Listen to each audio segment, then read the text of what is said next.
നമസ്കാരം, മലയാളത്തിലേക്ക് സ്വാഗതം. മാർക്കറ്റിന്റെ ക്ലോസിംഗ് അപ്ഡേറ്റ്സും അതോടൊപ്പം തന്നെ നമുക്കിനി ഫർദർ ആയിട്ട് ഫ്യൂച്ചറിലേക്ക് ഈ ഒരു ട്രേഡ് ഡീൽ മൂലം ശ്രദ്ധിക്കാൻ പറ്റുന്ന സ്റ്റോക്കുകളുടെ ഡീറ്റെയിൽസ് ആണെന്ന് സംസാരിക്കുന്നത്. മോർണിംഗ് നമ്മൾ ഏതൊക്കെ സെക്ടറുകൾക്കാണ് ഇത് ഗുണം ഉണ്ടാക്കുക എന്നുള്ള കാര്യത്തിനെ കുറിച്ച് സൂചിപ്പിച്ചിരുന്നു. അപ്പോൾ ആ സെക്ടേഴ്സിൽ അനലിസ്റ്റുകൾ സജസ്റ്റ് ചെയ്തിട്ടുള്ള കുറച്ച് സ്റ്റോക്കുകളുടെ ഡീറ്റെയിൽസും കൂടെ മനസ്സിലാക്കാം. അപ്പോൾ നമ്മൾ പ്രതീക്ഷിച്ചിരുന്നു അല്ലേ? അപ്പോൾ കഴിഞ്ഞ ദിവസം ഇന്ത്യ US ട്രേഡ് ഡീലിൽ ഏകദേശം ധാരണയായി എന്ന് മനസ്സിലായപ്പോൾ തന്നെ മാർക്കറ്റ് കയറുന്നുള്ളത് നമുക്കറിയായിരുന്നു. പക്ഷെ പ്രശ്നം പറ്റിയത് ഒരു സ്ട്രോങ് പ്രീ ഓപ്പൺ മാർക്കറ്റിൽ ഭയങ്കര ശക്തമായ റാലിയാണ് നമ്മൾ കണ്ടത്. നല്ലൊരു ഗ്യാപ്പ് അപ്പ്, അതായത് 1000 പോയിന്റിലധികം ഒരു ഗ്യാപ്പ് അപ്പ് ഓപ്പണിംഗ് ആണ് പ്രീ മാർക്കറ്റിൽ കണ്ടത്. പക്ഷെ ആ പ്രീ മാർക്കറ്റിൽ ക്രിയേറ്റ് ചെയ്തിരിക്കുന്ന ക്യാൻഡിൽ മാർക്കറ്റ് ഓപ്പൺ ചെയ്ത ഉടനെ ഒരു ഇറക്കം ഇറങ്ങുകയും പിന്നീട് അവിടുന്ന് അങ്ങോട്ട് ഭയങ്കര ടൈറ്റ് ആയിട്ടുള്ള ഒരു കൺസോളിഡേഷൻ ആണ് നമ്മൾ പിന്നീട് മാർക്കറ്റിൽ കണ്ടത്.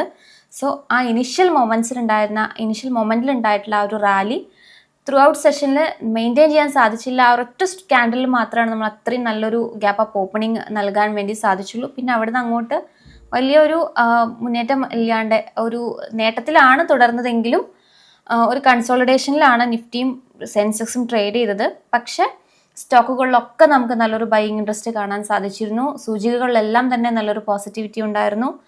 കുറേയധികം സ്റ്റോക്കുകൾക്ക് നല്ല റാലി കാണിക്കാൻ വേണ്ടി സാധിച്ചിരുന്നു. പ്രത്യേകിച്ചും എക്സ്പോർട്ട് ഓറിയന്റഡ് ആയിട്ടുള്ള നമ്മൾ മോർണിംഗ് സംസാരിച്ച സെക്ടേഴ്സിലെ സ്റ്റോക്കുകളിലൊക്കെ നല്ലൊരു റാലി കണ്ടിരുന്നു. കുറേ സ്റ്റോക്കുകൾ അപ്പർ സർക്യൂട്ടിൽ എത്തുന്ന ഒരു സാഹചര്യം ഉണ്ടായി. അങ്ങനെ നല്ലൊരു പോസിറ്റീവ് ട്രേഡ് ഇന്നത്തെ അല്ലെങ്കിൽ പോസിറ്റീവ് ആയിട്ടുള്ള ഒരു മൊമെന്റം ഇന്ന് നമുക്ക് ത്രൂ ഔട്ട് മാർക്കറ്റിൽ കാണാൻ സാധിച്ചിരുന്നു. അത് ബ്രോഡർ മാർക്കറ്റിൽ നമുക്ക് ഇതേ ഒരു റാലി കണ്ടിരുന്നു. ബാങ്ക് നിഫ്റ്റിയിൽ നമുക്ക് നല്ലൊരു സ്ട്രോങ് ആയിട്ടുള്ള ഒരു ബൈയിങ് ഇൻട്രസ്റ്റ് കടന്നു വന്നിരുന്നു. സോ കഴിഞ്ഞ ദിവസം ആ ഒരു STT ഹൈക്ക് വന്നതിൻ്റെ ക്ഷീണം മാറ്റിയിട്ടുള്ള ഒരു പ്രകടനമായിരുന്നു ഇന്ന് നമുക്ക് മാർക്കറ്റിൽ കാണാൻ സാധിച്ചത്. 12 ലക്ഷം കോടി രൂപയുടെ മാർക്കറ്റ് ക്യാപ്പാണ് ഇന്ന് ആഡ് ചെയ്യപ്പെട്ടത്. കഴിഞ്ഞ സെഷനിൽ STT ഹൈക്ക് വന്ന സമയത്ത് 10 ലക്ഷം കോടിയുടെ ഇടിഞ്ഞ സ്ഥാനത്ത് ഇന്ന് 12 ലക്ഷം കോടിയുടെ ഒരു മാർക്കറ്റ് ക്യാപ്പ് ആഡ് ചെയ്യുന്നൊരു സാഹചര്യം ഉണ്ടായത്. അത് ആ ലോസ് ഒക്കെ റിക്കവർ ചെയ്ത് മുന്നേറാൻ വേണ്ടിയിട്ട് നിഫ്റ്റിക്ക് സാധിച്ചു എന്ന് തന്നെയാണ് നമുക്ക് മനസ്സിലാക്കാൻ സാധിക്കുന്നത്. കഴിഞ്ഞ വർഷം മെയ് മാസത്തിൽ ക്രിയേറ്റ് ചെയ്തതിന് ശേഷം ഏറ്റവും മികച്ച പ്രകടനം കാഴ്ചവെച്ച മാർക്കറ്റിലെ ഏറ്റവും മികച്ച പ്രകടനം കണ്ട ഒരു ദിവസം കൂടിയായിരുന്നു ഇന്ന്. നല്ല നേട്ടത്തിൽ തന്നെയാണ് ക്ലോസ് ചെയ്തത്. അതായത് കഴിഞ്ഞ ദിവസത്തെ കമ്പയർ ചെയ്യുമ്പോൾ നല്ല നേട്ടത്തിൽ തന്നെയാണ് വ്യാപാരം അവസാനിപ്പിച്ചത്. നിഫ്റ്റി 25,700 എന്നുള്ള മാർക്കിന് മുകളിൽ തന്നെ ക്ലോസ് ചെയ്തു. സെൻസെക്സ് 83,700 എന്നുള്ള മാർക്കിന് മുകളിൽ ക്ലോസ് ചെയ്യാൻ വേണ്ടിയിട്ട് സാധിച്ചു. സെൻസെക്സ് 2073 പോയിന്റിന്റെ നേട്ടത്തിലാണ് സെറ്റിലായത്. 83,739 എന്ന റേഞ്ചിലാണ് ക്ലോസ് ചെയ്തത്. നിഫ്റ്റി 639 പോയിന്റിന്റെ നേട്ടത്തിൽ 25,728 എന്നുള്ള റേഞ്ചിലുമാണ് വ്യാപാരം അവസാനിപ്പിച്ചത്. ബാങ്ക് നിഫ്റ്റി 1422 പോയിന്റിന്റെ നേട്ടത്തിൽ 60,041 എന്ന റേഞ്ചിലുമാണ് വ്യാപാരം അവസാനിപ്പിച്ചത്. ബ്രോഡർ മാർക്കറ്റിലും നിഫ്റ്റി സ്മോൾ ക്യാപ് 100ഉം മിഡ് ക്യാപ് 100ഉം 3.5% നേട്ടത്തോടു കൂടിയിട്ടാണ് ക്ലോസ് ചെയ്തത്. ഇപ്പോൾ Adani Ports, Adani Enterprise, Jio Financial stocks ആണ് ടോപ്പ് ഗെയിനേഴ്സ് ആയിട്ട് വന്നത്. ഈ സ്റ്റോക്സിന് 11% റാലി ചെയ്യാൻ വേണ്ടിയിട്ട് സാധിച്ചിരുന്നു. അദാനി സ്റ്റോക്കുകളിൽ എല്ലാം നമുക്ക് ബൈയിങ് ഇൻട്രസ്റ്റ് കണ്ടിരുന്നു. പ്രധാനമായിട്ടും അദാനി എന്റർപ്രൈസും അദാനി പോർട്സും റിസൾട്ട് അനൗൺസ് ചെയ്തിട്ടുണ്ട്. അപ്പോൾ റിസൾട്ട് അനൗൺസ് ചെയ്യുന്നതിൻ്റെ ഭാഗമായിട്ട് നമുക്ക് നല്ലൊരു റാലി ആയിരുന്നു അദാനി സ്റ്റോക്സിൽ കണ്ടിരുന്നത്. പ്ലസ് ഈ ഒരു ട്രേഡ് ഡീലും കൂടെ അതിന് കൂടുതൽ ഇമ്പാക്റ്റ് കൊടുത്തിരുന്നു. അപ്പോൾ അദാനി എന്റർപ്രൈസിനെ സംബന്ധിച്ച് Q3യിൽ അവർക്ക് പ്രോഫിറ്റിൽ 97 മടങ്ങ് വർധനവാണ് രേഖപ്പെടുത്തിയിരിക്കുന്നത്. പക്ഷെ ഇതൊരു വൺ ടൈം ഗെയിൻ കാരണമാണ് ഇത്രയും ഒരു റാലി പ്രോഫിറ്റിൽ Q3യിൽ അവർ റിപ്പോർട്ട് ചെയ്തത്. അദാനി പോർട്സിനും ബെറ്റർ ആയിട്ടുള്ള ഒരു 22% ഇയർ ഓൺ ഇയർ ഗ്രോത്ത് പ്രോഫിറ്റിൽ റിപ്പോർട്ട് ചെയ്യുന്ന ഒരു റിസൾട്ടാണ് അദാനി പോർട്സും റിലീസ് ചെയ്തിരിക്കുന്നത്. അപ്പോൾ ആ ഒരു റിസൾട്ടിന് ശേഷവും നമുക്ക് ആ ഒരു മൊമെന്റം നിലനിർത്താൻ അദാനി എന്റർപ്രൈസിനും അദാനി പോർട്സിനും സാധിച്ചിരുന്നു. ഇടിവിൽ ITCയുടെ സ്റ്റോക്ക് ഒരു 1% ഇടിവ് രേഖപ്പെടുത്തിയിട്ടാണ് ഇന്ന് ക്ലോസ് ചെയ്തത്. ത്രൂ ഔട്ട് നമുക്ക് മാർക്കറ്റിന്റെ പെർഫോമൻസ് നോക്കുമ്പോൾ നല്ലൊരു റാലി കാണാൻ സാധിച്ചിരുന്നു. അപ്പോൾ റീസൺസ് നോക്കുമ്പോൾ ഇന്നിപ്പോൾ ട്രേഡ് ഡീല് കാരണം കുറേയധികം ട്രേഡുമായി ബന്ധപ്പെട്ടിട്ടുള്ള അല്ലെങ്കിൽ US എക്സ്പോർട്ട് ചെയ്യുന്ന കമ്പനികളെയൊക്കെ സംബന്ധിച്ച് ആ സ്റ്റോക്കുകളിലൊക്കെ റാലി കണ്ടിരുന്നു. അപ്പോൾ അതൊരു റീസൺ തന്നെയായിരുന്നു. പിന്നെ ഇന്നിപ്പോൾ ഈ ഒരു ട്രേഡ് ഡീലിന്റെ ഏകദേശം ധാരണയായോടുകൂടി റുപ്പി നല്ലോണം സ്ട്രെങ്തൻ ചെയ്തിരുന്നു. ഇന്നത്തെ ഒരു സെഷനിൽ 1% അപ്രിസിയേഷൻ ആണ് നമുക്ക് റുപ്പിയിൽ കണ്ടത്. ഡോളറിനെതിരെ 90 രൂപ 30 പൈസ എന്ന റേഞ്ചിലേക്ക് എത്താൻ വേണ്ടിയിട്ട് റുപ്പിക്ക് സാധിച്ചിരുന്നു. കഴിഞ്ഞ കുറച്ച് സെഷനുകളിൽ റുപ്പി ഭയങ്കര ദുർബലമായിട്ടാണ് തുടർന്നിരുന്നത്. അപ്പം ഇന്ന് അതിലൊരു മാറ്റം കാണാൻ സാധിച്ചു. ഓവറോൾ ഗ്ലോബൽ മാർക്കറ്റ്സിൽ നമുക്കൊരു പോസിറ്റിവിറ്റി ഉണ്ടായിരുന്നു. കാരണം നിക്കി 225 ആണെങ്കിലും സൗത്ത് കൊറിയയുടെ കോസ്പി ആണെങ്കിലും ഒക്കെ ഏഷ്യൻ മാർക്കറ്റ്സിൽ നിന്ന് നല്ല പോസിറ്റീവ് ആയിരുന്നു.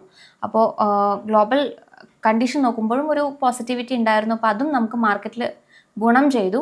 പിന്നെ ക്രൂഡ് ഓയിലിലെ ഒരു വില കുറയുന്നൊരു സാഹചര്യം ഉണ്ടായിരുന്നു. ക്രൂഡ് ഓയിൽ ഇന്ന് ബാരലിന് $65.96 എന്നുള്ള റേഞ്ചിലാണ് വ്യാപാരം ചെയ്തിട്ടുണ്ടായിരുന്നത്. അപ്പോൾ ഇനി വരുന്ന സെഷനിൽ എന്താണ് നമ്മൾ നിക്ഷേപകർ ചെയ്യേണ്ടത്, ട്രേഡേഴ്സ് ചെയ്യേണ്ടത് എന്നുള്ള ഏതൊക്കെ ലെവലുകൾ നമുക്ക് ശ്രദ്ധിക്കാം എന്നുള്ളതാണ് നോക്കേണ്ടത്. തുടക്കത്തിൽ ആ ഒരു സ്പൈക്ക് ടച്ച് അല്ലെങ്കിൽ ആ ഒരു സ്പൈക്ക് ഉണ്ടായതിനു ശേഷം 25,641 എന്നൊരു ഇൻട്രാഡേ ലോയിലേക്ക് നിഫ്റ്റി പോയിരുന്നു. പിന്നീട് 25,600, 25,650 എന്നുള്ള സോണിൽ സപ്പോർട്ട് എടുത്തു. ഇത് 50-ഡേ എക്സ്പോണൻഷ്യൽ മൂവിങ് ആവറേജിൻ്റെ ആ ഒരു റേഞ്ചിലാണ് സപ്പോർട്ട് എടുത്തത്. പിന്നീട് അതിനുശേഷം ഒരു ബൗൺസ് ബാക്ക് പോലെ 25,700 എന്നുള്ള ലെവലിലോട്ട് തിരിച്ച് കയറാൻ വേണ്ടിയിട്ട് സാധിച്ചിരുന്നു. അവിടെ ടൈറ്റ് ആയിട്ടുള്ള ഒരു കൺസോളിഡേഷനാണ് നമുക്ക് കാണാൻ സാധിച്ചത്. 25,700 ടു 25,860 എന്നൊരു സോണിലാണ് ഒരു കൺസോളിഡേഷൻ നമ്മൾ കണ്ടിരുന്നത്. കുറഞ്ഞ വോളട്ടിലിറ്റി ഉണ്ടായിരുന്നുള്ളൂ. നമ്മൾ ചാർട്ട് നോക്കിയാൽ മനസ്സിലാകും. ചെറിയ സ്മോൾ ബോഡി ക്യാൻഡിൽസ് ആണ് നമുക്ക് ചാർട്ടിൽ കാണാൻ സാധിക്കുന്നത്. ഇവിടെ നമുക്ക് മനസ്സിലാകുന്നത് സ്ട്രോങ് പാർട്ടിസിപ്പേഷൻ്റെ ഒരു കുറവ് പിന്നീട് നമുക്ക് കാണാൻ സാധിച്ചു. അതോടൊപ്പം തന്നെ ഏത് ഡയറക്ഷനിലോട്ട് പോകണം എന്നുള്ള കൃത്യമായ ഒരു ഗതി അറിയാതെയുള്ള ഒരു പെർഫോമൻസ് ആണ് പിന്നീട് നമുക്ക് മാർക്കറ്റിൽ കാണാൻ സാധിച്ചത്. അതുകൊണ്ട് നമുക്ക് ഇനി വരുന്ന സെഷനിൽ 25,500, 25,600 എന്ന റേഞ്ചിലാണ് പ്രധാന സപ്പോർട്ട് എക്സ്പെക്ട് ചെയ്യേണ്ടത്. ഇതൊരു ഗ്യാപ്പ് സപ്പോർട്ട്, അതായത് ഇന്നലത്തെ ക്ലോസിംഗ് വെച്ച് നോക്കുമ്പോൾ വലിയൊരു ഗ്യാപ്പ് അപ്പ് ഓപ്പണിംഗ് ആണുള്ളത്. അപ്പോൾ ആ ഗ്യാപ്പ് ഫില്ല് ചെയ്യാനുള്ള സാധ്യത ഉണ്ടോ എന്ന് ചോദിച്ചാൽ ഇപ്പോൾ ശ്രദ്ധിച്ചിരിക്കേണ്ട ഒരു സപ്പോർട്ട് 25,500, 25,600 എന്ന റേഞ്ചിൽ തന്നെയാണ്. 25,900, 26,000 തന്നെയാണ് വരുന്ന സെഷനുകൾ നമ്മൾ ശ്രദ്ധിച്ചിരിക്കുന്ന റെസിസ്റ്റൻസ് ലെവൽ എന്ന് പറയുന്നത്. 25,850, 25,900 എന്നുള്ള ആ ഒരു ലെവലിന് മുകളിൽ മെയിൻറ്റെയിൻ ചെയ്യാൻ വേണ്ടിയിട്ട് വരുന്ന സെഷനുകളിൽ സാധിക്കുന്നില്ലെങ്കിൽ നമുക്കൊരു പുൾ ബാക്ക് തള്ളിക്കളയാൻ പറ്റില്ല. ആ ഒരു സാധ്യത തള്ളിക്കളയരുത്. അങ്ങനെ ഒരു പുൾ ബാക്ക് വരികയാണെങ്കിൽ 25,550, 25,600 എന്ന റേഞ്ചിലോട്ട് വരാനുള്ള സാധ്യതയുണ്ട്. ഇനി ഈ സപ്പോർട്ട് ലെവൽ ബ്രേക്ക് ചെയ്ത് താഴോട്ട് പോകുന്ന ഒരു സാഹചര്യം ഉണ്ടായാൽ പിന്നെ നമ്മൾ ഈ പറയുന്ന ഗ്യാപ്പ് ഫില്ല് ചെയ്യാനുള്ള സാധ്യത നമ്മൾ തള്ളിക്കളയരുത്. അപ്പോൾ വലിയൊരു ഗ്യാപ്പ് ആയതുകൊണ്ട് തന്നെ എത്രത്തോളം ആ ഒരു സെൽ ഓഫോ അല്ലെങ്കിൽ ഈ പറയുന്ന ഒരു ബെയറിഷ് ട്രെൻഡിലോട്ട് പോകുമോ എന്നുള്ളത് നമുക്ക് പറയാൻ പറ്റില്ല. അതുകൊണ്ട് കോഷ്യസ് ആയിട്ട് അപ്രോച്ച് ചെയ്യുക എന്നുള്ളതാണ്. ഇനി വരുന്ന സെഷനുകൾ ഇപ്പോൾ ഈ ഒരു ട്രേഡ് ഡീലിൻ്റെ എന്താകും അല്ലെങ്കിൽ ആ ഒരു തീരുമാനത്തോടെ എങ്ങനെ റിയാക്ട് ചെയ്യും എന്നുള്ള ഒരു കൺഫ്യൂഷൻ കുറച്ചധികം മാസങ്ങളായിട്ട് നമുക്ക് വെയിറ്റ് ചെയ്തിരുന്ന ഒരു ഡിസിഷൻ ആയിരുന്നു ഇത്. അപ്പോൾ ഇതിൻ്റെ കൂടുതൽ അപ്ഡേഷൻസും എക്സ്പ്ലനേഷനുകളൊക്കെ വരുന്നതേ ഉള്ളൂ. അപ്പോൾ ട്രേഡ് ഡീലുമായി ബന്ധപ്പെട്ടിട്ടുള്ള ആ ഒരു റാലി നമുക്ക് ഇന്ന് പ്രൈസ്ഡിനായി എന്ന് നമുക്ക് ഏകദേശം പറയാൻ പറ്റും. അപ്പോൾ ഇനി വരുന്ന സെഷനുകളിൽ FIIസിൻ്റെ ഭാഗത്ത് നിന്ന് എത്രത്തോളം പാർട്ടിസിപ്പേഷൻ വരുന്നുണ്ട്, കാരണം FIIs നമ്മളെ കണ്ടിന്യൂസ് ആയിട്ട് സെൽ ഓഫ് ചെയ്യുന്ന ഒരു സാഹചര്യമാണ് നമ്മൾ വിപണിയിൽ കണ്ടത്. അപ്പോൾ ഈ ഒരു സ്ഥിതി വന്നതിന് ശേഷം FIIസിൻ്റെ ഭാഗത്ത് നിന്ന് എത്രത്തോളം പാർട്ടിസിപ്പേഷൻ വർദ്ധിക്കുന്നുണ്ട്, അങ്ങനെയുള്ള കാര്യങ്ങളൊക്കെ ഇനി വരുന്ന സെഷണൽ മാർക്കറ്റിൻ്റെ പെർഫോമൻസിനെ എഫക്റ്റ് ചെയ്യും. പിന്നെ നോക്കുകയാണെങ്കിലും Q3 ഓൾമോസ്റ്റ് കുറേയധികം കമ്പനികളുടെ മേജർ കമ്പനികളൊക്കെ റിസൾട്ടുകൾ അനൗൺസ് ചെയ്യുന്ന ഒരു സാഹചര്യം ഉണ്ടായി. ഇനി റിസൾട്ട് സീസൺ പതുക്കെ അവസാനിക്കുന്ന ഒരു ഘട്ടത്തിലോട്ട് പോകുന്ന ഒരു സാഹചര്യത്തിലേക്ക് ഓൾമോസ്റ്റ് എല്ലാ മേജർ കമ്പനികളും റിസൾട്ടുകൾ അനൗൺസ് ചെയ്യുന്ന ഒരു സാഹചര്യത്തിലേക്ക് വന്നിട്ടുണ്ട്. ഇനി വരുന്ന സെഷനുകളിൽ ബാക്കിയുള്ള കമ്പനികളും കൂടെ റിസൾട്ടുകൾ അനൗൺസ് ചെയ്യും. അപ്പോൾ ആ ഒരു മേജർ കമ്പനികളുടെ റിസൾട്ട് വന്നതുകൊണ്ടുണ്ടാകാനുള്ള മൂവ്മെൻറ്റും നമുക്ക് അതിൻ്റെ പോസിബിലിറ്റിയും കുറവാണ്. അപ്പോൾ ഇനി വരുന്ന സെഷനുകളിൽ ജിയോ പൊളിറ്റിക്കൽ ടെൻഷൻസും ജിയോ പൊളിറ്റിക്കൽ ഫാക്ടേഴ്സും എല്ലാം നമ്മൾ കൺസിഡർ ചെയ്തിട്ടായിരിക്കും മാർക്കറ്റിൻ്റെ പെർഫോമൻസ് ഉണ്ടാകുക. ഇന്നൊരു എക്സ്പയറി കൂടി ആയതുകൊണ്ട് നമുക്ക് അതിൻ്റെ ഒരു വോളറ്റിലിറ്റി നമ്മൾ പ്രതീക്ഷിച്ചിരുന്നെങ്കിലും ആ ഒരു കൺസോളിഡേഷൻ പോയപ്പോൾ വോളറ്റിലിറ്റി കുറയുന്നൊരു സാഹചര്യമാണ് നമുക്ക് നിഫ്റ്റിയിൽ കാണാൻ സാധിച്ചത്. സോ നമ്മൾ കോഷ്യസ് ആയിട്ട് തന്നെ ഇരിക്കുക, മാർക്കറ്റിൽ കോഷ്യസ് ആയിട്ട് തന്നെ അപ്രോച്ച് ചെയ്യാൻ വേണ്ടിയിട്ട് നിക്ഷേപകർ അല്ലെങ്കിൽ ട്രേഡേഴ്സ് ആണെങ്കിലും ശ്രദ്ധിക്കുക. ഇനി നിഫ്റ്റി ബാങ്ക് സൂചികയുടെ കാര്യം പറയുകയാണെങ്കിൽ 61,764 എന്നുള്ളൊരു ഓൾ ടൈം ഹൈ ഇൻട്രാഡേയിൽ ടച്ച് ചെയ്തിട്ടുണ്ടായിരുന്നു. പക്ഷേ ആ ഒരു ലെവലിൽ സസ്റ്റെയിൻ ചെയ്യാൻ വേണ്ടി സാധിച്ചില്ല. ഹൈ ലെവലിൽ നമുക്ക് പ്രോഫിറ്റ് ബുക്കിംഗ് ഒരു സെല്ലിംഗ് പ്രഷർ ഫേസ് ചെയ്തു. പിന്നീട് 60,030 എന്നുള്ള സോണിലാണ് ക്ലോസ് ചെയ്തത്. ഒരു പ്രോഫിറ്റ് ബുക്കിംഗ് നമുക്ക് ആ ഒരു ഇൻട്രാഡേ ഹൈയിൽ നിന്ന് നമുക്ക് കാണാൻ സാധിച്ചിരുന്നു.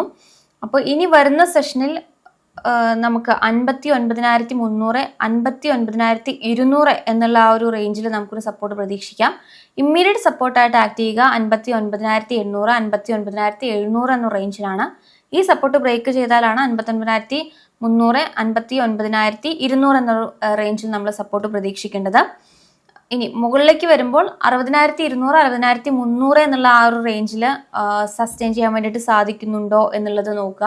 ആ ഒരു സോൺ ബ്രേക്ക് ചെയ്ത് സസ്റ്റെയിൻ ചെയ്ത് പോവുകയാണെങ്കിൽ മാത്രമാണ് അടുത്ത ഒരു റാലി നമുക്ക് ബാങ്ക് നിഫ്റ്റി സൂചികയിൽ പ്രതീക്ഷിക്കേണ്ടതുള്ളൂ. അതല്ലാതെ ഇന്നത്തെ ഒരു പെർഫോമൻസ് നോക്കുമ്പോൾ ഈ ഒരു ഹൈ ലെവൽ ടച്ച് ചെയ്തതിന് ശേഷം പിന്നീട് ഒരു ചെറിയ കറക്ഷൻ വരികയും അവിടുന്ന് ഒരു കൺസോളിഡേഷൻ രീതിയിൽ തുടരുകയും ചെയ്തിരുന്നു നിഫ്റ്റി ബാങ്ക് സൂചികയിൽ.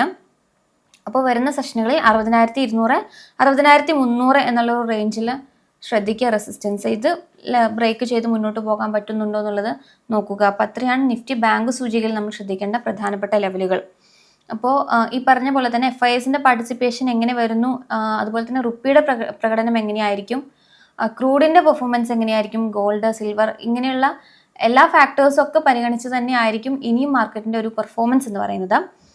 ഇനി അതോടൊപ്പം തന്നെ നമ്മൾ സംസാരിച്ചു അദാനി എൻ്റർപ്രൈസും അദാനി പോർട്സും ഒക്കെ ഇന്ന് നല്ല മുന്നേറ്റം കാണിച്ചിരുന്നു, റിസൾട്ടുകൾ അനൗൺസ് ചെയ്തിരുന്നു. അപ്പം നാളെ ഇതിൻ്റെ ബാക്കിയായിട്ടുള്ളൊരു മേ ബി ഒരു സെൽ ഓഫോ ഒരു പ്രോഫിറ്റ് ബുക്കിങ്ങോ അതല്ലാന്നുണ്ടെങ്കിൽ ഈ ഒരു ഇന്നത്തെ ഒരു റാലി തുടരാനുള്ള സാധ്യതയോ ആണ് നമുക്ക് രണ്ട് സ്റ്റോക്കുകളിലും കാണാൻ സാധിക്കുന്നത്. അദാനി സ്റ്റോക്കുകളിലൊക്കെ നമുക്ക് നല്ലൊരു മുന്നേറ്റം കണ്ടിരുന്നു. പിന്നെ ഭാരത് കോക്കിംഗ് കോൾ അവരുടെ Q3 അനൗൺസ് ചെയ്തിട്ടുണ്ട്. ഭാരത് കോക്കിംഗ് ഓൾറെഡി നല്ല ഒരു മാധ്യമ ശ്രദ്ധ അല്ലെങ്കിൽ നിക്ഷേപകരുടെ ശ്രദ്ധ പിടിച്ചു പറ്റിയിട്ടുള്ള ഒരു IPO ആയിരുന്നു. അപ്പോൾ IPO വന്നതിന് ശേഷം ആദ്യമായിട്ട് അനൗൺസ് ചെയ്തിട്ടുള്ള ഒരു റിസൾട്ട് ആയതുകൊണ്ട് തന്നെ നമുക്ക് നാളത്തെ ഒരു സെഷനിൽ ഭാരത് കോക്കിംഗ് കോളിൻ്റെ പെർഫോമൻസ് ട്രാക്ക് ചെയ്യാവുന്നതാണ്. ഇന്ന് 2% നഷ്ടം രേഖപ്പെടുത്തിയിരുന്നു. കാരണം വിചാരിച്ച ഒരു റിസൾട്ട് ആയിരുന്നില്ല കമ്പനി അനൗൺസ് ചെയ്തത്. 23 കോടി രൂപയുടെ ലോസ് ആണ് ഇത്തവണ അവരുണ്ടാക്കിയിരിക്കുന്നത്. 425 കോടി രൂപയുടെ പ്രോഫിറ്റ് കഴിഞ്ഞ വർഷം ജനറേറ്റ് ചെയ്തിരുന്ന സ്ഥാനത്താണ് 23 കോടി രൂപയുടെ നഷ്ടത്തിലേക്ക് കമ്പനി പോയിരിക്കുന്നത്. സെയിൽസ് കുറവായി, അതവരുടെ ലോസ് കൂടാൻ കാരണമായി. അതോടൊപ്പം തന്നെ 24% കുറവാണ് സെയിൽസിൽ അവർ റിപ്പോർട്ട് ചെയ്തത്. അതോടൊപ്പം തന്നെ ഇന്നത്തെ ഒരു പെർഫോമൻസ് നോക്കുമ്പോൾ 37 രൂപ റേഞ്ചിലാണ് ഈ ഒരു സ്റ്റോക്ക് ട്രേഡ് ചെയ്തിരുന്നത്. 2% ഒരു ഇടിവാണ് നമുക്ക് സ്റ്റോക്കിൽ കാണാൻ സാധിച്ചത്. അതുകൊണ്ട് നാളെ നമുക്കിതിലൊരു മൂവ്മെൻറ്റ് പ്രതീക്ഷിക്കാവുന്നതാണ്. ഇനി നമ്മൾ പറഞ്ഞ പോലെ തന്നെ ഏതൊക്കെ സ്റ്റോക്കുകളിൽ നമുക്കൊരു എക്സ്പെക്റ്റേഷൻ വെക്കാം എന്നുള്ളത് അനലിസ്റ്റുകൾ സംസാരിക്കുന്നുണ്ട്. നമുക്കറിയാം ടെക്സ്റ്റൈൽസും അതുപോലെ ചെമ്മീൻ കയറ്റുമതി ചെയ്യുന്ന കമ്പനികൾ, ഫാർമ കമ്പനികൾ, IT ഇൻഡയറക്റ്റ് ആയിട്ടാണെങ്കിലും ഈ ഒരു ട്രേഡ് ഡീല് അവരെ ബാധിക്കുന്നുണ്ട്. അപ്പോൾ അങ്ങനത്തെ സെക്ടേഴ്സിനാണിത് എഫക്റ്റ് ചെയ്യുക എന്നുള്ളത് നമുക്ക് മനസ്സിലായി. ടെക്സ്റ്റൈൽസിൽ നമുക്ക് പ്രൊമിനൻ്റ് ആയിട്ടുള്ള കുറച്ച് കമ്പനികളുണ്ട്. അതിൽ വെൽപ്സൺ ഇന്ത്യ ഉണ്ട്, ഗോകുൽദാസ് ഉണ്ട്, പിന്നെ അതോടൊപ്പം തന്നെ KPR മില്ല്, അരവിന്ദ് തുടങ്ങിയിട്ടുള്ള സ്റ്റോക്കുകളാണ് നമ്മൾ പ്രധാനമായിട്ടും ശ്രദ്ധിക്കേണ്ടത്. SBI സെക്യൂരിറ്റീസ് KPR മില്ലും അരവിന്ദും വെൽസ്പണും ആണ് സജസ്റ്റ് ചെയ്തിരിക്കുന്നത്. അതോടൊപ്പം തന്നെ മറ്റൊരു ബ്രോക്കറേജ് ഗോകുൽദാസ്, വെൽസ്പൺ ഇന്ത്യ, പിന്നെ ഹിമാൻ സിംഗ സീരെ, ട്രൈഡന്റ്, SP അപ്പാരൽ പോലുള്ള കമ്പനികളും പറയുന്നുണ്ട്.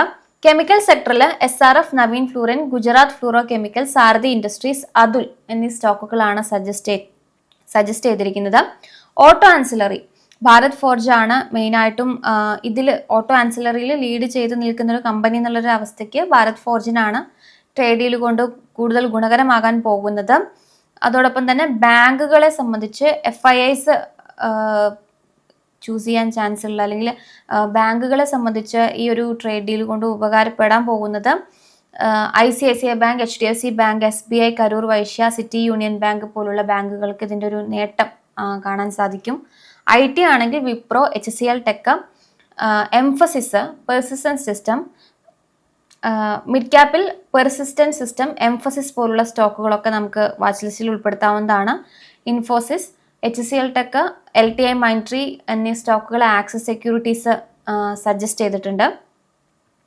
ഫാർമ സെക്ടറിൽ ഡോക്ടർ റെഡ്ഡി ലബോറട്ടറീസും ലുപിനും ഓറോബിന്ദോ ഫാർമയാണ് പറഞ്ഞിരിക്കുന്നത്. സൺഫാർമ, ഡിവിസ് ലബോറട്ടറീസ് പോലുള്ള സ്റ്റോക്കുകളൊന്നും ഉൾപ്പെടുത്തിയിട്ടില്ല. ഡോക്ടർ റെഡ്ഡി തന്നെയാണ് മെയിനായിട്ടും ഫാർമയിൽ നമ്മൾ ഈ ഒരു ട്രേഡ് ഡീൽ റിലേറ്റഡ് ആയിട്ട് ട്രാക്ക് ചെയ്യാൻ പറ്റുന്ന അല്ലെങ്കിൽ വാച്ച് ലിസ്റ്റിൽ ഉൾപ്പെടുത്താൻ പറ്റുന്ന ഒരു സ്റ്റോക്കായിട്ട് അനലിസ്റ്റുകൾ സജസ്റ്റ് ചെയ്യുന്നത്. സിപ്ലൈൻ നമുക്ക് ലിസ്റ്റിൽ ഉൾപ്പെടുത്താവുന്നതാണ്. ഇൻഡസ്ട്രിയൽ നോക്കുമ്പോൾ BHEL, അബാർ Industries, Transformer Rectifiers, Cummins India പോലുള്ള സ്റ്റോക്കുകൾ നമുക്ക് ശ്രദ്ധിക്കാമെന്ന് ആക്സിസ് സെക്യൂരിറ്റീസ് പറയുന്നുണ്ട്. കിർലോസ്കർ ബ്രദേഴ്സും പിറ്റി എഞ്ചിനീയറിംഗും നമുക്ക് ശ്രദ്ധിക്കാമെന്ന് അനലിസ്റ്റുകൾ സംസാരിക്കുന്നുണ്ട്. പിന്നെ ഷ്രിംപ് എക്സ്പോർട്ടേഴ്സിൽ അവന്തി ഫീഡ്സ് തന്നെയാണ്. നമ്മൾ ഇന്നും അതിൻ്റെ പെർഫോമൻസ് നോക്കുമ്പോൾ നല്ലൊരു മുന്നേറ്റം കാഴ്ചവെച്ചിട്ടുണ്ടായിരുന്നു. പിന്നെ അപ്പെക്സ് ഫ്രോസൺ ഫുഡ്, ഈ സ്റ്റോക്സ് ഓൾറെഡി നമുക്ക് അറിയാവുന്നതാണ്. അപ്പോൾ ഈ സീ ഫുഡിൻ്റെ കേസിൽ നമുക്ക് ഈ സ്റ്റോക്കുകളും കൂടെ നമുക്ക് നോട്ട് ചെയ്യാമെന്ന് അനലിസ്റ്റുകൾ പറയുന്നുണ്ട്. സോ ഇതൊക്കെയാണ് നമ്മൾ ശ്രദ്ധിച്ചിരിക്കേണ്ട സ്റ്റോക്കുകൾ. ഈ ഒരു ട്രേഡ് ഡീൽ റിലേറ്റഡ് ആയിട്ട് എക്സ്പോർട്ട് ഓറിയൻറ്റഡ് ആയിട്ടുള്ള കുറച്ച് കമ്പനികളും അതോടൊപ്പം തന്നെ ഇൻഡയറക്റ്റ് ആയിട്ട് ഗുണം ലഭിക്കാൻ സാധ്യതയുള്ള കുറച്ച് സെക്ടേഴ്സും അതിൻ്റെ സ്റ്റോക്സുകളാണ് നമ്മൾ ഡിസ്കസ് ചെയ്തത്. ഇപ്പോൾ മാർക്കറ്റിനെ സംബന്ധിച്ച് ഇനി വരുന്ന സെഷനുകളിൽ കുറേയധികം ഫാക്ടേഴ്സ് നമ്മൾ ശ്രദ്ധിക്കേണ്ടതുണ്ട്. മാർക്കറ്റ് എങ്ങനെ പോകും എന്നുള്ളത് ഇതിൻ്റെയൊക്കെ ഒരു അടിസ്ഥാനത്തിലായിരിക്കും. ഈ പറഞ്ഞ പോലെ തന്നെ എന്തെങ്കിലും തരത്തിലുള്ള സെല്ലിംഗ് പ്രഷർ വരുമോ എന്നുള്ളത് തന്നെയാണ് നമ്മളൊക്കെ ശ്രദ്ധിച്ചിരിക്കുന്നത്. അപ്പോൾ തീർച്ചയായിട്ടും നിങ്ങൾ മാർക്കറ്റിനെ അപ്രോച്ച് ചെയ്യുമ്പോഴും മാർക്കറ്റിൽ ഒരു സ്റ്റോക്ക് ചൂസ് ചെയ്യുമ്പോഴും വിദഗ്ധരുടെ നിർദ്ദേശം തേടാൻ വേണ്ടിയിട്ട് മറക്കരുത്.